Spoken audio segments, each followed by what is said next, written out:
Kinabukasan, punong-puno ng mga estudyante ang gymnasium ng Nanrong High School para sa taunang college entrance exam rally. Nagbigay ng talumpati ang punong guro na si Uyong Lee sa mga graduating students. Sinabi niyang matapos ang maraming taon ng pagsisikap, sa wakas ay dumating na ang pagkakataon nilang baguhin ang kanilang kapalaran. Tahimik na nakinig si Jiang Yan mula sa hanay ng mga estudyante. Alam niyang medyo gasgas na ang ganitong talumpati, ngunit tutuuring ang pagsusulit na ito ang pinakamahalagang paraan upang mabago ng mga awakened ang kanilang buhay. Karaniwang may 4 na landas na maaaring tahakin ng isang awakened depende sa magiging resulta ng kanilang pagsusulit. Una, ang mga nangungunang estudyante ay makakapasok sa mga elite university upang tuklasin ang mga pugad ng demonyo. Sa suporta ng pamahalaan, makatatanggap sila ng walang katapusang resources at magkakaroon ng napakagandang kinabukasan. Ang ikalawang landas ay para sa mga may matataas na marka ngunit hindi umabot sa elite universities. Maaari silang sumali sa hukbo upang bantayan ang mga teritoryo ng demonyo. Sa suporta ng gobyerno, maaari silang maging makapangyarihang mga pinuno ng militar. Ang ikatlong landas ay para sa mga karaniwang estudyante. Papasok sila sa ordinaryong universidad at malamang na maging miyembro ng Guardian Knights. Bagamat mas kaunti ang resources na matatanggap nila, isa pa rin itong magandang oportunidad para sa mga may karaniwang talento. Ang huling landas ang pinakamahirap. Ang mga babagsak sa pagsusulit ay babalik lamang sa normal na buhay sa lungsod at hindi na makakamit ang anumang dakilang tagumpay. Nakakalungkot man, ito ang kapalarang naghihintay sa karamihan. 20% lamang ng mga awakened ang nakakarating sa unang 3 landas, habang ang natitirang 80% ay nananatiling ordinaryo. Ang natitirang 80% ay nakatakdang manatiling nababalot ng kalabuan. Ito ang malupit na katotohanan sa mundong sinalakay ng mga pugad ng demonyo, kung saan ang mahihina ay naiiwan. Hindi nagtagal ay tinapos ng punong guro ang kanyang talumpati at inutusan ng mga guro na salain ang mga estudyante. Ang sinumang nasa level 15 pataas ay hindi na kailangang sumailalim sa paunang pagsusulit. Sa pahayag na yon, opisyal nang nagsimula ang proseso ng pagpili. Agad na napuno ng bulungan ang buong gym, maraming estudyante ang nalungkot dahil hindi nila naabot ang level 15. Samantala, kumpiyansang nakatayo lamang si Jiang Yan sa gitna ng mga estudyante. Bagamat hindi niya naranasan ang bahaging ito sa kanyang nakaraang buhay, alam na alam niya ang mga patakaran. Dahil sapat na ang kanyang lakas, inaasahan niyang malalampasan niya ang paunang pagsusulit. Hindi nagtagal ay inanunsyo ng kanilang guro na 5 estudyante mula sa kanilang klase ang umabot sa level 15. Ngunit agad nitong idinagdag na 4 lamang sa kanila ang hindi nasasailalim sa pagsusulit. Pagkatapos ay tinawag niya ang pangalan ni Jiang Yan. Kahit lampas na siya sa level 15, kailangan pa rin niyang kumuha ng pagsusulit dahil isa siyang F-rank noon combat class. Halatang nadismaya si Jiang Yan habang nagsimulang magbulungan ng mga estudyante. Marami ang nakadamang hindi yun patas. Para sa kanila, kung combat class lamang ang kanyang awakening, siguradong hindi na siya isasama sa paunang pagsusulit. Ngunit hindi lahat ay naaawa sa kanya. Ang pinakakinaiinisan niyang si Wei Hangwei ay ngumisi at sinabing yun mismo ang nararapat sa isang basurang may F-rank. Nang makita yun, tinapak ng guro ang balikat ni Jiang Yan. Alam niyang napakatalentado nito, kaya sinabihan niya itong huwag panghinaan ng loob. Gayunpaman, desisyon yun ng paaralan at wala siyang magagawa upang baguhin ito. Ngumiti lamang si Jiang Yan at sinabing naiintindihan niya ang lahat at wala siyang problema sa pagkuha ng pagsusulit. Ang kanyang kalmadong pag-uugali ang lalong nagpagalit kay Hangwei. Hindi niya maintindihan kung paano pa rin ito nakakapanatiling relax gayong alam ng lahat ang kakayahan nito. Sigurado siyang si Jiang Yan ang unang pagtutulungan ng lahat. Tumunog ang whistle bilang hudyat ng pagsisimula ng paunang pagsusulit. Sa malupit na pagsubok na ito, 10 mababang level na estudyante ang magsasagupa sa isang free-for-all na labanan, at iisa lamang ang mananalo at makakapasok sa college entrance exam. Ibig sabihin, 70% agad ang matatanggal. Isa-isang natapos ang ilang laban. Hindi nagtagal, si Jiang Shuai mula sa class siyam ang nagwagi sa kanyang grupo. Mula sa viewing stand, pinanunood ni na Principal Uyong at Vice Principal Zukang ang mga laban. Malamig na sinabi ni Zukang na ang mga estudyanteng hindi pa umaabot sa level 15 ay halos wala ng kinabukasan. Karamihan umano sa kanila ay may mahihinang DOE rank craft and classes lamang. Ngunit agad siyang pinutol ni Principal Uyong. Sinabi nitong kakaiba ang taon na ito at binanggit si Jiang Yan, na 3 taon nang nangunguna sa akademiko at labanan. Naalala siya ni Zukang at inaming dati ay mataas ang kanyang inaasahan kay Jiang Yan, ngunit sa kasamaang palad, F-rank lamang ang na-awaken nitong klase. Tumingin siya sa punong guro at tinanong kung nauunawaan ba talaga nito ang ibig sabihin ng pagiging F-rank. Noon, E-rank ang pinakamababang antas, ngunit nang lumitaw ang napakahihinang crafting classes, tinawag silang trash classes. Kalaunan, upang mas maganda itong pakinggan, pinalitan ng mga opisyal ang tawag at ginawang F-rank. Naniniwala si Zukang na gaano man katalino o kasipag si Jiang Yan noon, imposibleng mapuna ng agwat ng klase, para sa kanya, wala itong kahit kititing na tsansang manalo. Hindi naman sumang-ayon si Principal Uyong, ipinaalala niyang may isang tanyag na level 70 fighter na nagsimula rin sa isang mahinang klase, binalaan niya si Zukang na huwag maliitin ang mga masisipag na tao tulad ni Jiang Yan. Sa sandaling yun, muling tumunog ang whistle ng referee bilang hudyat para sa Group 17. Isa-isang pumasok sa arena ang mga kalahok, kabilang si Jiang Yan, habang ang iba ay may hawak ng mga sandata at handang lumaban, si Jiang Yan ay pumasok na walang anumang armas at kalmadong-kalmado naglakad. Sa isip niya, dahil nangako siyang ililibre ang kanyang kapatid pagkatapos ng pagsusulit, wala siyang balak mag-aksaya ng oras. Nagbulungan ang ibang estudyante, may nagsabing 3 taon ng top student si Jiang Yan at umabot na ito sa level 20, na mas mataas kaysa sa kanilang lahat. Ngunit may isang spearman na nagsabing kahit gaano pa ito kagaling, dual F-rank pa rin ito, iminungkahi niyang magsanib puwersa silang lahat upang pabagsakin muna si Jiang Yan bago nila pagdesisyonan kung sino ang tunay na mananalo. Ngumiti lamang si Jiang Yan, dahil nagmamadali siya, kaswal niyang hinamon ang 9 na kalaban na sabay-sabay siyang salakayin. Lubhang nasaktan ang kanilang pride, bilang mga mandirigma, assassin, at archer, itinuring nilang sukdulang kay abangan ang kanyang sinabi. Determinadong turuan ng leksyon ng isang F-rank, sabay-sabay nilang itinaas ang kanilang mga sandata at buong lakas na sumugod kay Jiang Yan. Nanunood mula sa itaas si Zukang at bahagyang naningkit ang kanyang mga mata. Sa wakas, magsisimula na ang tunay na palabas. Nanatiling kalmado si Jiang Yan, itinaas niya ang kanyang kamay at biglang nagliwanag ang kanyang storage ring, sinabi niyang napakahina ng kanilang mga sandata. Ipinahayag niyang nakabili siya ng isang mahusay na greatsword gamit ang mga resources na nakuha niya mula sa Poison Dragon Valley. Sa sumunod na sandali, biglang lumitaw ang isang malaking espada sa kanyang kamay. Nagulat ang 2 punong guro, una nilang napansin ang napakabihirang storage ring nito. Pagkatapos ay napagtanto ni Zukang na ang hawak nitong espada ay isang A-rank weapon na ginawa ng isang mataas na antas na panday. Bago pa makapag-isip ang sinuman, biglang kumilos si Jiang Yan ng napakabilis ng kanyang paggalaw, kaya isang bughaw na anino lamang ang nakita ng mga estudyante. Natulala ang lahat ng estudyanteng nanunood, ang ipinakita niyang bilis ay lampas sa kanilang inaasahan, dahilan upang mapaisip sila kung isa nga ba talaga siyang F-rank, ngunit ang mas kakaiba, wala ni isa sa kanyang 9 na kalaban ang tila na sugatan. Sa isang kisap mata, nalampasan niya ang 9 na kalaban at huminto ilang metro ang layo. Pagkatapos ay nag-pose pa siya ng may kumpiyansa habang binanggit niya na ang lahat ay natalo na. Sumigaw ang isa sa mga gumagamit ng sibat, mabilis na siya, pero wala namang epekto ang mga atake niya, inisip niyang mataas lang ang speed stats ni Jiang Yan. Nang marinig yun, dahan-daang lumingon si Jiang Yan at malamig na nagtanong, kung sigurado ba siya sa kanyang mga sinabi. Biglang may kakaibang naramdaman ang 9 na estudyante, sa isang iglap, napunit ang mga kwelyo ng kanilang mga damit at sabay-sabay na nalaglag sa sahig. Kasabay nito, tuluyang nagulat ang buong arena, sa sobrang pagkabigla, napagtanto ng 9 na estudyante ang nakakatakot na katotohanan. Samantala binanggit ng isang estudyante, kung gugustuhin ni Jiang Yan na patayin sila, matagal na silang lahat ay patay. Nanatiling kalmado si Jiang Yan, tahimik lamang siyang nakatayo, walang bakas ng pag-aalinlangan. Doon lamang nila lubos na naunawaan na wala silang anumang pag-asang talunin siya. Dahil sa nangyari, isa-isang itinaas ng 9 na kalaban ang kanilang mga kamay bilang pagsuko. Agad namang inihayag ng referee na si Jiang Yan ang nagwagi sa Group 17. Habang naglalakad palayo, naisip ni Jiang Yan na magsisimula na ang opisyal na pagsusulit makalipas ang 3 araw, ngayong nanalo na siya sa paunang pagsusulit, maaari na niyang iuwi ang kanyang kapatid at ilibre ito ng masarap na hapunan. Napangiti rin siya, ang pagpapakita niya ng kanyang espada sa laban ay nagsilbing perpektong dahilan kung bakit mayroon siyang ganoong sandata. Sa ganitong paraan, wala nang magtatanong o maghihinala tungkol dito sa hinaharap.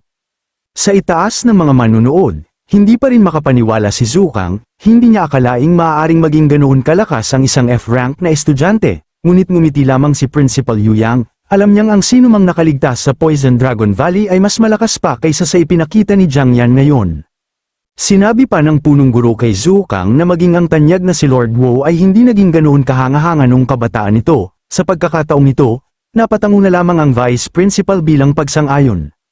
Habang pinagmamasdan si Jiang Yan na papalayo, napaisip si Principal Yu Yang kung ang kanilang paaralan ay sa wakas ay makagagawa na ng isang top scorer ng lungsod sa pamamagitan ng isang F-rank na estudyante. Nagpatuloy ang Battle Royale habang isa-isang nagkakaroon ng mga kampyon ang bawat grupo. Hindi nagtagal, inanunsyo ng referee na si Zhang Deqiao mula sa Class 24 ang nagwagi sa Group 68, hudyat ito ng opisyal na pagtatapos ng preliminary exams, kung saan 68 estudyante ang nakapasok sa susunod na yugto. Sa waiting area ng mga nanalo, tahimik na umiinom ng kape si Jiang Yan habang inaayos ang kanyang mga iniisip. Mahigit 1,000 estudyante ang bawat baitang sa Nanrong No. 1 Middle School, na hinati sa 68 grupo, tinatayang humigit kumulang 680 estudyante ang lumahok sa preliminary exam. Kapag isinama pa ang mga hindi na kinailangang kumuha ng pagsusulit dahil lampas na sila sa level 15, mahigit 500 magtatapos mula sa kanilang paaralan ang sasabak sa opisyal na college entrance exam. Dahil may kabuuang 19 na high school sa Nanrong City, tinaya ni Jiang Yan na halos 10,000 kalaban ang kanyang haharapin. Ang maaga ang unang pwesto laban sa ganoong karaming kalahok ay tiyak na hindi magiging madali. Isa itong malinaw na magiging isang napakahirap na hamon para sa kanya. Bigla namang may umupo sa tabi niya. Paglingon ni Jiang Yan, nagulat siyang makita si Principal Yu Yang. Nagtaka siya kung bakit siya nilapitan ng punong guro. Napansin ni Principal Yu Yang ang kanyang reaksyon kaya napangiti ito. Sinabi niya sa loob ng 3 taon, siya ang nangunguna sa akademiko at martial arts. Ilang beses na rin siya nitong ginawaran, kaya hindi na siya dapat nagugulat pa. Ngumiti si Jiang Yan at sumagot, ngunit siya ay isa sa 12 guardian deities ng Nanrong City, natural lamang na mamangha ang isang ordinaryong estudyante. Tumawa si Yu Yang at marahang tinapak ang likod ni Jiang Yan habang sinabi na magaling siyang mambola. Pagkatapos ay nakangiti niyang sinabi, pero talagang matutuwa siya kung maiuwi niya ang titulo ng top scorer para sa kanilang paaralan. Napatitig si Jiang Yan sa kanya na may pagkagulat, ngunit depensa niya na may 3 S-rank at 6 na A-rank awakeners sa kanilang batch. Bakit siya nagtitiwala sa isang F-rank na tulad niya? Hindi nagatubiling ngumiti si Yu Yang, at ano naman kung F-rank ka? Kahit siya, isa lamang si rank ang kanyang klase, ngunit isa siya sa mga guardian deities ng lungsod. Direkta niyang tiningnan si Jiang Yan, ang tunay na lakas ay nagmumula sa tao, hindi sa kanyang klase. Ang pinakamalaking kapangyarihan ng sangkatauhan ay ang tapang na harapin ang mga kalabang mas malakas kaysa sa kanila. Malalim na tumimo sa puso ni Jiang Yan ang mga salitang yun, napagtanto niyang kakaiba ang pinunong ito. Bagaman bihira silang magkausap sa nakaraan niyang buhay, ngayon ay naunawaan niyang hindi kailanman hinusgahan ni Yu Yang ang sinuman batay lamang sa kanilang klase.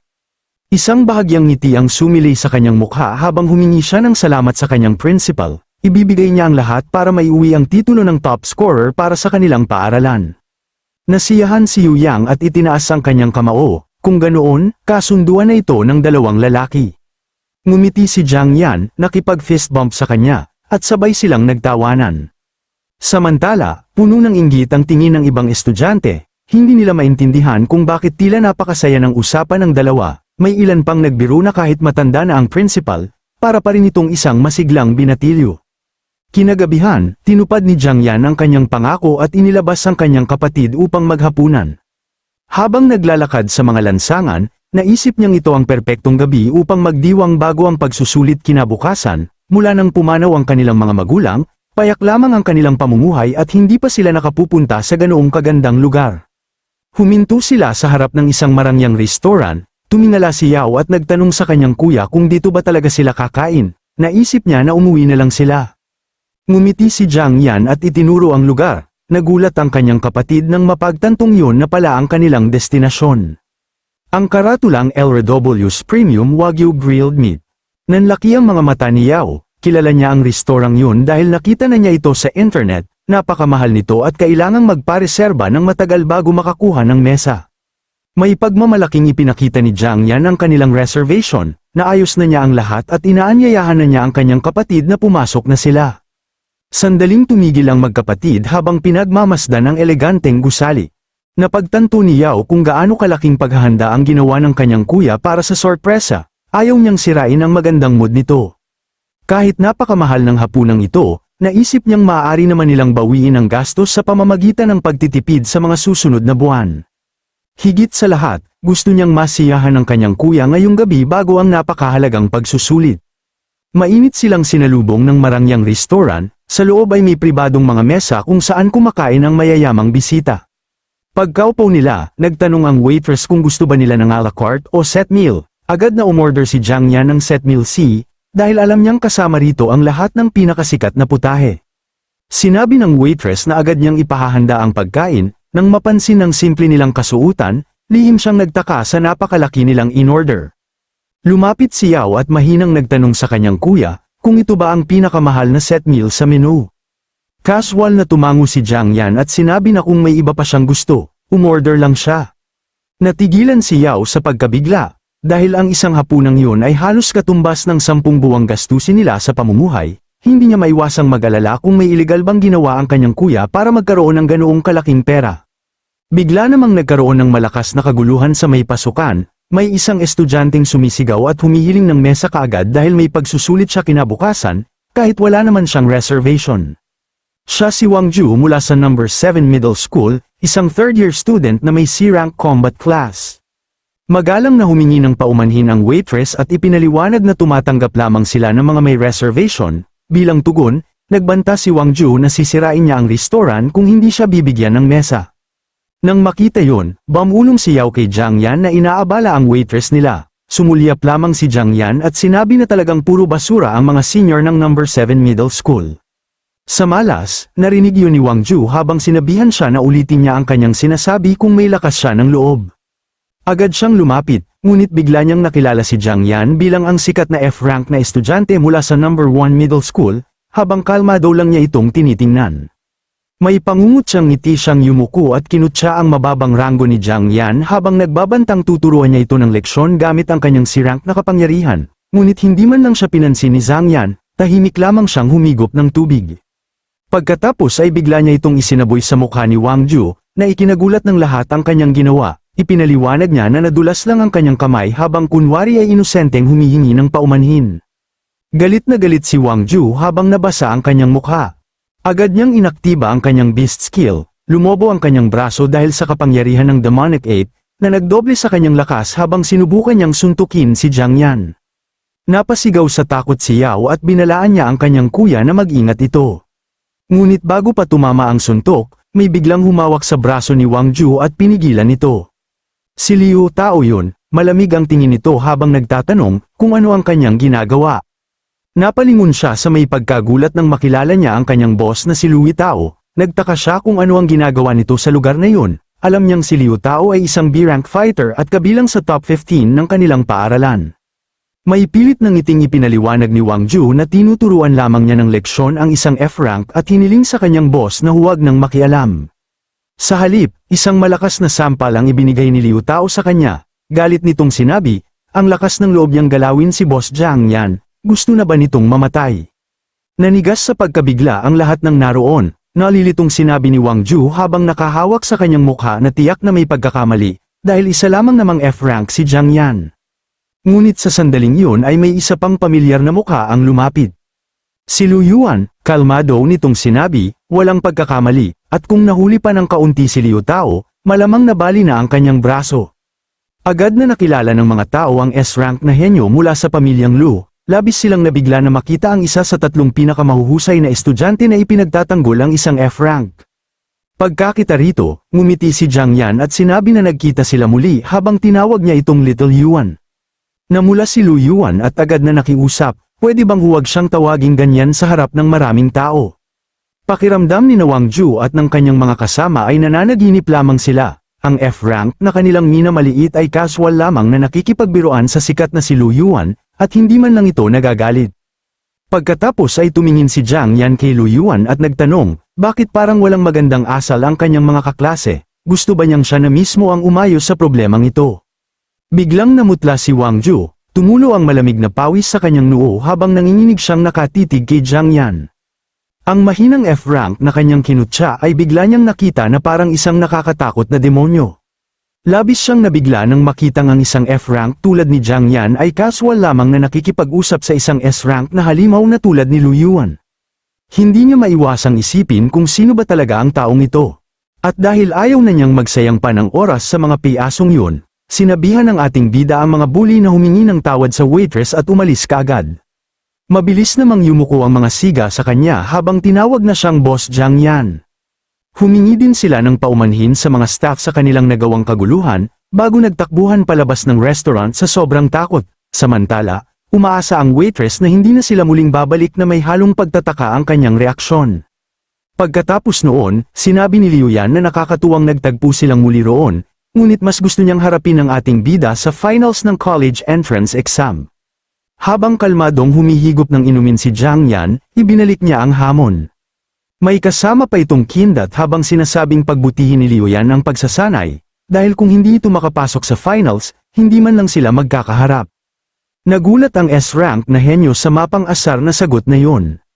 Bahagya lamang siyang suminghal at sinabi, hintayin na lang nila ang pinal na resulta, doon nila makikita kung sino talaga ang hindi makakasali. Habang pinagmamasdan siyang umalis, napaisip si Jiang Yan tungkol sa kanyang karibal, inamin niyang kahit madalas silang magpaligsahan, mabuti pa rin talaga ang puso ni Liu Yan. Maya-maya ay dumating na ang kanilang pagkain habang humingi ng paumanhin ng waitress sa kanilang paghihintay. Inilapag ng mga staff ang set menu C na puno ng malalaking hiwa ng premium wagyu at pork belly. Nang marinig pa lamang ni Jiang Yan ang pangalan ng mga mamahaling karne, kumislap na agad ang kanyang mga mata. Samantala namangha naman si Yao nang makita ang mga ito, dahil bago ang araw na yon, sa social media lamang niya nakikita ang ganoong klaseng pagkain. Habang kumakain, ninanamnam ni Jiang Yan ang lasa ng tunay na kalayaan, napakalayo nito sa malungkot niyang nakaraan bilang isang laboratory rat. Samantala, masayang kumakain ang kanyang kapatid at pakiramdam niya ay napakaswerte niyang magkaroon ng isang kuya na napakabuti sa kanya. Tinanong ni Jiang Yan si Yao kung gusto ba nitong malaman kung sino ang mga lalaking iyon at paano niya sila nakilala. Ngunit ibinaba lamang ni Yao ang kanyang kubyertos at walang pakialam na sinabi na hindi yun mahalaga sa kanya. Nangako siyang kahit ano pa ang marating ni Jiang Yan, mananatili pa rin itong kanyang kapatid. Dahil sa mga salitang yun, tuluyang natahimik ang ating bida, lalong tumibay ang kanyang determinasyon, tahimik siyang nangakong poprotektahan ng mundong ito anuman ang mangyari, alang-alang sa kanyang pamilya. Sa wakas ay dumating ang malaking araw ng pagsusulit sa kolehiyo sa lungsod ng Nanrong City sa Demon Rift at official na nagsisimula ngayon ang taunang pagsusulit. Libo-libong estudyante ang nagtipon sa City Square, sa ilalim ng napakalaking Demon Rift, habang ipinapahayag ng announcer na ang kanilang kinabukasan ay pagpapasyahan sa araw na iyon. Habang naglalakad sa gitna ng napakaraming tao, bahagyang natawa si Jiang Yan, kahit halos lahat ay naghubad na ng kanilang school uniform para sa mahalagang araw na iyon, pinili niyang isuot pa rin ang kanya. Ginawa niya yun upang tuparin ang kanyang pangako sa principal, sa pagsusuot ng uniforme ng kanilang paaralan, malalaman ng lahat kung sino ang kanyang kinakatawan kapag nakuha niya ang pwesto bilang top scorer. Hindi nagtagal ay umakyat sa entablado ang punong examiner upang ipaliwanag ang mga patakaran. Kailangang manghuli ng mga halimaw ang mga estudyante sa loob ng rift upang makakuha ng puntos, at tanging ang nangungunang 100 sa leaderboard lamang ang makakapasok sa finals. Sinuri ng lahat ang kanilang sensor bracelet, automatiko nitong bibilangin ang kanilang mga puntos batay sa lakas ng mga halimaw na kanilang mapapatay, gayunpaman, 6 na oras lamang ang kanilang palugit. Matapos silang batiin ang kanilang swerte sa larangan ng digmaan, iniutos ng examiner na buksan ang napakalaking tarangkahan, at agad na nagsimula ang countdown. Sabay-sabay na sumugod ang mga estudyante na parang rumaragas ang alon, sumisigaw sila ng mga battle cry habang nagmamadaling habulin ang mga halimaw na may pinakamataas na puntos. Ngunit habang nag-uunahan ang lahat, kalmadong naglakad lamang si Jiang Yan, pinag-isipan niyang mabuti ang mga nakatagong kahulugan sa likod ng simpleng mga patakaran.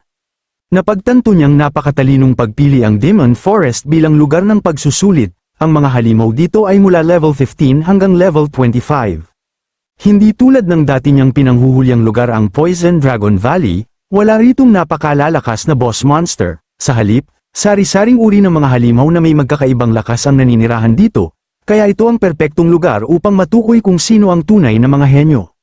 Pagpasok sa portal, dumiretso si Jiang Yan sa madilim at nakakatakot na luntiang kagubatan. Agad niyang napansin ang mga lilang harang na lumulutang sa pagitan ng mga puno, Ang mga ito ay mga magic shield na ginawa ng pinakamalalakas na mandirigma ng lungsod upang pigilan ang pinakamapanganib na halimaw at panatilihing ligtas ang mga estudyante. Bagaman hindi niya naranasan ang pagsusulit na ito sa kanyang nakaraang buhay, halos doon na siya lumaki habang sinasanay ng mga pinakamahuhusay na eksperto, dahil dito, mas kabisado niya ang kagubatan kaysa sa sinuman. Sa kabilang banda, nagsisimula na ring gumawa ng mga estratehiya ang ibang estudyante. Nagbuo sila ng mga grupo upang mas mabilis na makapatay ng mga halimaw kahit kailangan nilang hatiin ang puntos.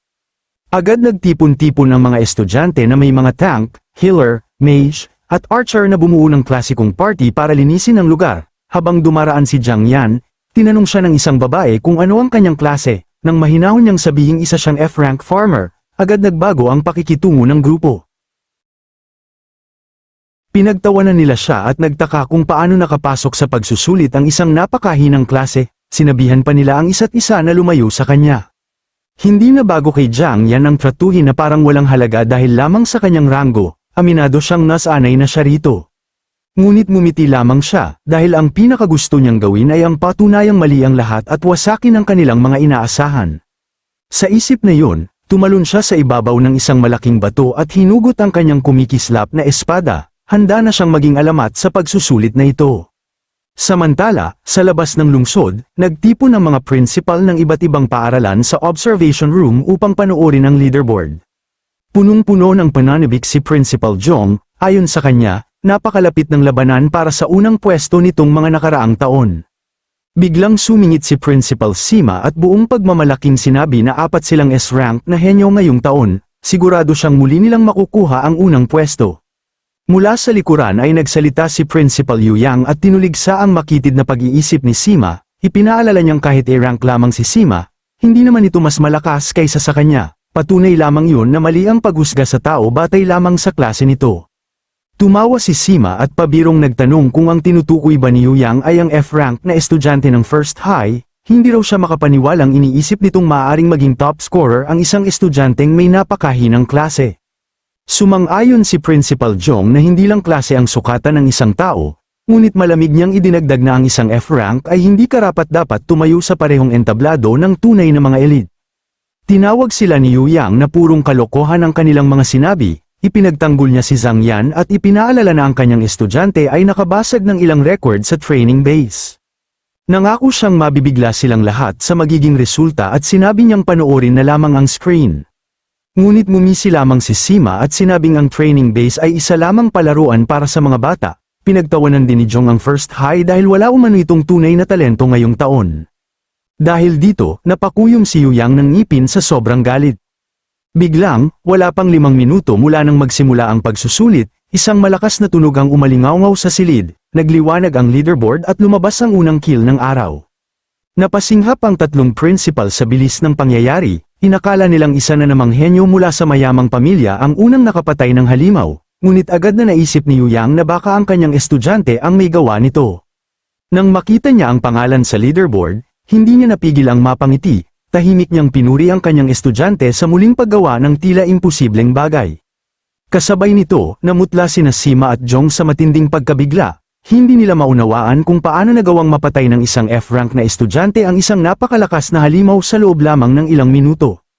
Ipinakita ng malaking screen ang resulta, komportableng si Jiang Yan sa rank 1 na may 36 na puntos, habang kitang-kitang nakalagay sa tabi ng kanyang pangalan ng F-rank farmer, na parabang ipinagmamalaki niya ito sa harap ng lahat. Sa mismong sandaling yun sa loob ng kagubatan, tuwang-tuwa si Jiang Yan sa kanyang swerte. Pagkapasok pa lamang niya sa lugar ay agad siyang nakatagpo ng isang level 20 na halimaw habang hinugot niya ang kanyang espada na nakatarak sa halimaw. Ipinatong niya sa balikat ang kanyang espada at naghanda para sa isang laban, habang naghahanda ang 3 mataas na antas na halimaw na sumugod sa kanya. Buong kumpiyansa niyang sinabi, handa na siyang kunin ang kanilang mga puntos upang lalo pang palakihin ang kanyang lamang. Ang kaharap niya ay 3 level 21 Black Stripe Fierce Tiger, na agad niyang nakilalang kabilang sa pinakamalalakas na halimaw sa kagubatan. Naalala niyang ang puntos sa pagsusulit ay ibinibigay batay sa lakas ng halimaw na mapapatay, nakakalungkot nga lamang dahil ang lahat ng halimaw na mapapatay sa pagsusulit ay agad na maglalaho, kaya hindi niya makukuha ang mahalagang materyales ng mga ito, napabuntong hininga siya habang naghihinayang. Biglang umatungal ang tatlong tigre at sabay-sabay na sumugod na may matinding hangarin na patayin siya. Ngunit walang bahid ng takot si Zhang Yan, mahigpit niyang hinawakan ang kanyang Science Steel Sword at sumugod pasulong.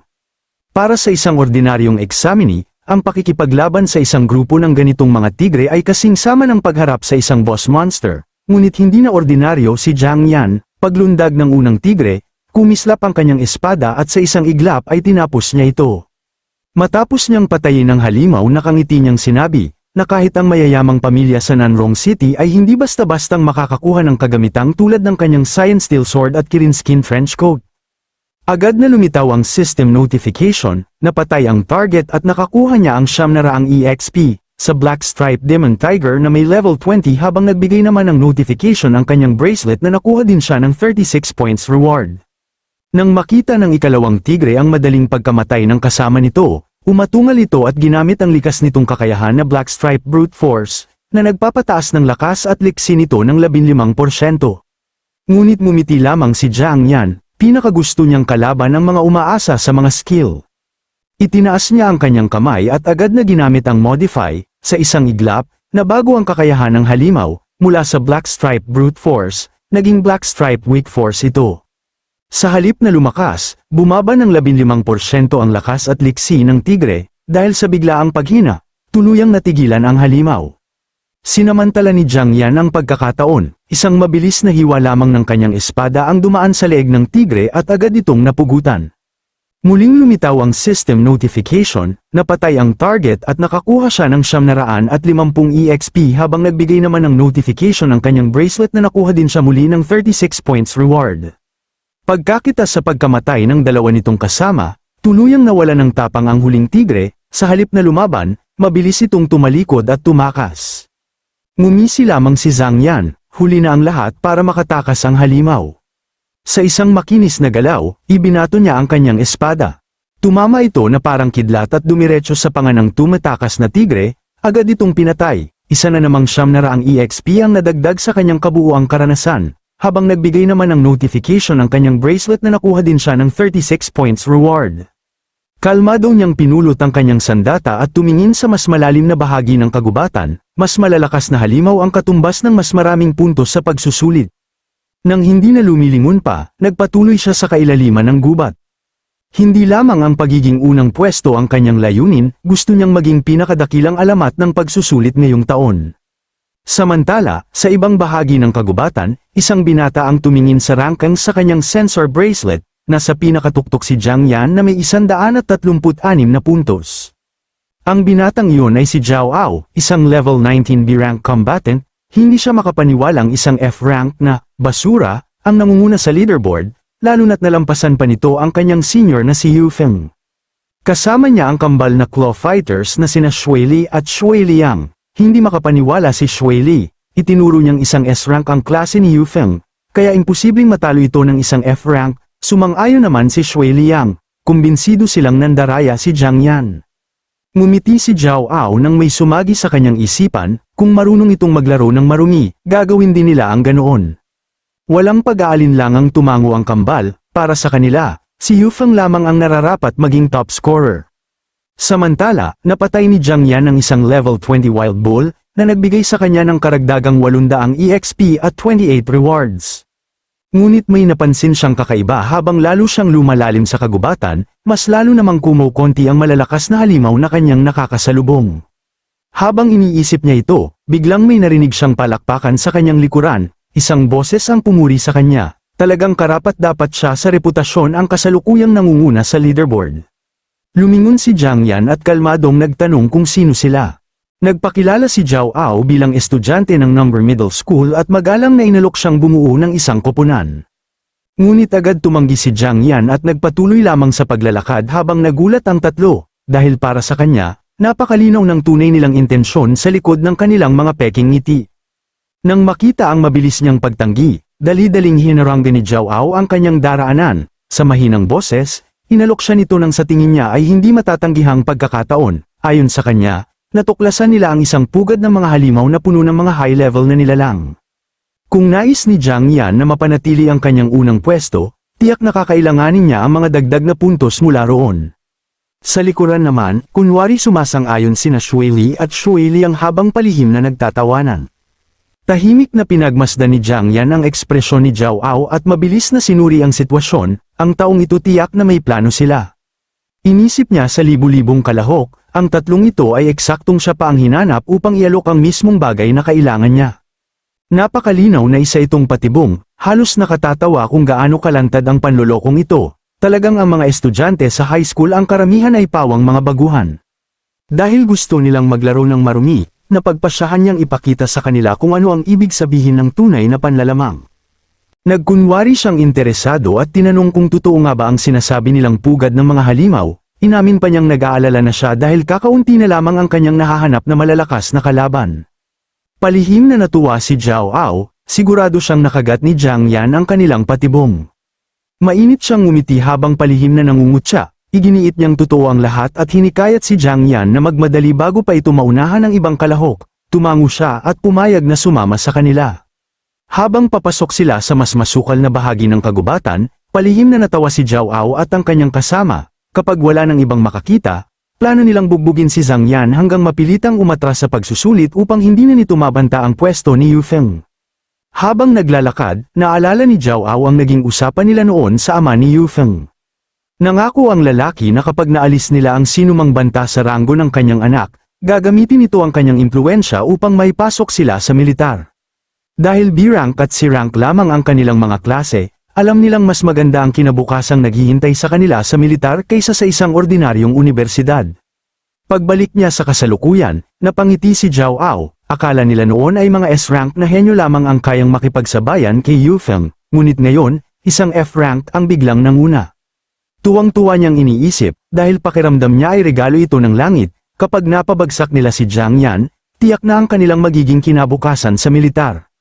Biglang itinuro ni Jiang Yan ang kanang bahagi ng kagubatan, masaya niyang sinabi na tila nakikita na niya ang pugad ng mga halimaw, agad naman silang napalingon. Bago pa makasagot ang sinuman, bigla siyang kumaripas ng takbo papunta roon, nagulat si Jiao Ao sa kanyang ginawa. Sa takot na makatakas ang kanilang target, agad niyang inutusan ang kambal na habulin ito. Nagmadali silang tatlo at hindi inalis ang tingin kay Jiang Yan, hindi nagtagal, nakarating sila sa ilalim ng isang napakalaking sinaunang puno. Nang makitang walang ibang estudyante sa paligid, kumislap ang mga mata ni Jiao Ao, perpekto ang liblib na lugar na yun para sa isang pananambang. Tahimik siyang nagsenyes sa kambal, agad itong naunawaan ni na Shuili at Shuiliang, inilabas nila ang kanilang mga bakal na kuko at sabay na sumugod kay Jiang Yan mula sa magkabilang panig. Ngunit bago pa man sila makalapit, isang napakalaking kuko ng ibon ang biglang bumagsak mula sa himpapawid at sinunggaban si Shuili. Bago pa sila makapag-react, isang dambuhalang level 25 Blue Winged Condor ang ibinuka ang napakalawak nitong mga pakpak sa itaas nila, isa itong nakamamatay na halos isang boss monster. Nanigas sa takot sina Jiao Ao at Shuiliang habang pinapanood ang kanilang kasamahan na tangayin na parang isang walang kalabang biktima. Sa desperasyong iligtas ang kanyang kambal, sumugod si Shuiliang habang sumisigaw na ibaba ang kanyang kapatid. Ngunit umikot lamang ang dambuhalang ibon sa himpapawid bago biglang sumisid pababa, malakas na tumama ang napakalaki nitong tuka kay Shuiliang at pinalipad siya paatras sa napakalakas na puwersa. Namutla si Jiao Ao habang pinapanood ang lahat ng iyon. Hindi niya maintindihan kung bakit may ganoong nakakatakot na boss monster sa lugar na yun. Unti-unti niyang ibinaling ang kanyang tingin kay Jiang Yan. Doon niya napansin ang bahagyang ngiti sa kanyang mukha. Biglang lumubog ang kanyang ekspresyon sa pagkabahala, hindi pala nila naloko si Jiang Yan, sila ang nalinlang at naakit sa isang bitag. Samantala, nanatiling kalmado si Jiang Yan habang nakangiti, sa simula pa lamang, mas kabisado na niya ang bahaging iyon ng kagubatan kaysa sa sinuman. Karaniwan niya itong iniiwasan dahil napakadelikado ng mga Blue Winged Condor, ngunit ngayon, ang halimaw na iyon ang perpektong sandata laban sa mga umatake sa kanya. Nang mapagtanto ang katotohanan, galit na tinanong ni Jiao Ao kung mula pa sa simula ay ito na ang kanyang plano, inakusahan niya itong sinadya silang dalhin sa teritoryo ng isang boss monster. Humarap si Jiang Yan sa kanya habang kalmado niyang ipinaalala kay Jiao Ao na sila ang unang nagtangkang maglaro ng marumi, kaya patas lamang na ibalik niya ang ginawa nila. Unti-unting lumitaw ang malamig na ngiti sa kanyang mukha habang tuluyang dinudurog ang yabang ni Jiao Ao. Pagdating sa maruming laro, hindi sila kailanman umabot sa kanyang antas.